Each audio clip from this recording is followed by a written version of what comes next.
All right, signing day in the books. Man, this has been an exciting roller coaster couple weeks, Sean. What's your takeaway on Matt Rule's first full cycle in terms of a recruiting class? Yeah, it's been an adventure, a lot of creativity, a lot of things unexpected, obviously highlighted by Dylan Raiola's late flip to Nebraska. They had a solid top 25 class already built. Then you add Dylan Raiola to that, and it just kind of brings this thing over the top. It gives them that piece, and then to be able to still keep Daniel Kalen on board with Raiola, not lose Chuba Purdy, not lose Heinrich Haarberg. I think Matt Rule has really done a great job of keeping this quarterback room intact. There was thought at one point that maybe Kyle McCord from Ohio State was going to come, but you heard Matt Rule say, wasn't always a big fan of just a one-year guy because that would have disrupted a lot of things within the framework of the program. So he keeps his culture of what he wants, and he adds a 5-star in the process. How big of a deal is it for this school and for Matt Rule to put Nebraska pretty much on the map? I mean, they were the talk of the college football world in the weekend prior to signing day. That's pretty important. Yeah, anytime you flip a 5-star quarterback that's heading to Georgia, that was once an Ohio State recruit, I mean, that's going to get everyone's attention. And, Nebraska always had some advantages. Number one, his father played here. He's a great Husker player. He loves Nebraska. And his uncle is the offensive line coach. So there were always a lot of things that were working to help Nebraska.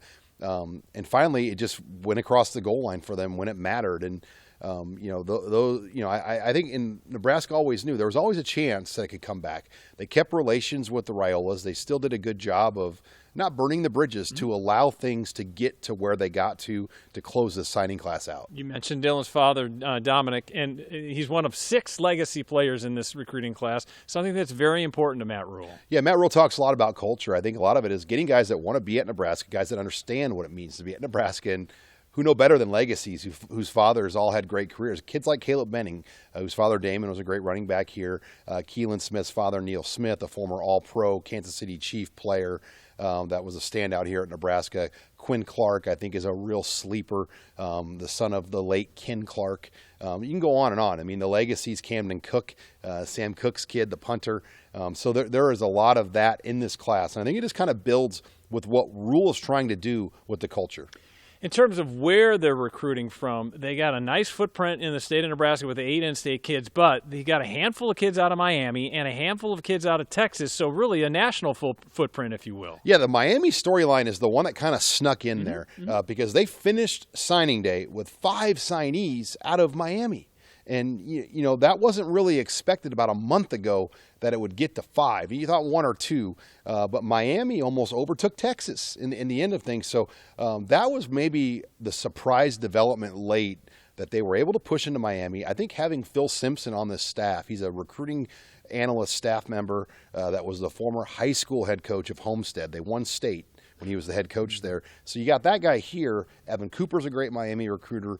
I think Tony White does a great job kind of helping supplement the recruiting down there as well when you're talking about defensive players. So that was a real surprise. And when you talk about the type of players that Matt Rule is getting to Lincoln, Nebraska, he kept bringing up the phrase positionless players. Explain that. Yeah, guys that have versatility, because you look on the roster, there's a lot of tight ends, receivers, defensive backs, safeties, corners, whatever. But a lot of those players can move around. They can do different things. Carter Nelson can play receiver or tight end. Keelan Smith can play receiver or tight end. Those guys can get the ball. They can run it like Travis Kelce does for the Chiefs.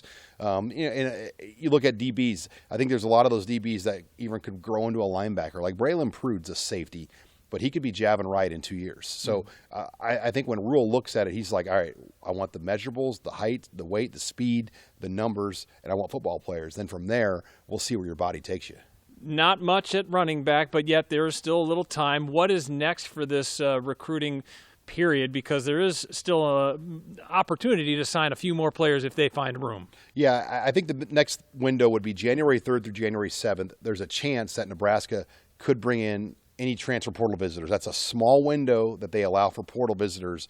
Donde Daldo is a running back that's an Oregon transfer portal name that went in last week. They've had some contact with him, nothing formalized, no visit set up yet, but I think they're going to weigh their options with some things like that. Nothing's definitive right now because they are in a numbers crunch, Andy. I mean, they are over the 85, but a lot of teams are because there's still 2 full more seasons of having to deal with that COVID year on these college football rosters. And they do expect a handful, if not more than a dozen players to enroll early, including the 2 quarterbacks, correct? Yeah, Nebraska will have a large group of early enrollees, and that's the trend. I mean, these kids commit so early now, April, May, June, that you almost want them here early because they've been committed to you for so long. And as long as they're academically a good student, and then their high school offers the proper coursework to get the credits you need to enroll early.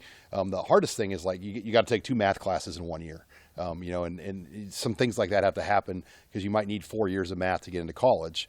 So there's a lot of things like that have to happen to get an early enrollee, but they're really good at when a guy commits early, let's figure it out, and they get him here. So that will help this spring having all those guys here. Well, fantastic finish to this recruiting period as Matt Rule finishes off his signing day. Of course, the key pin is Dylan Raiola.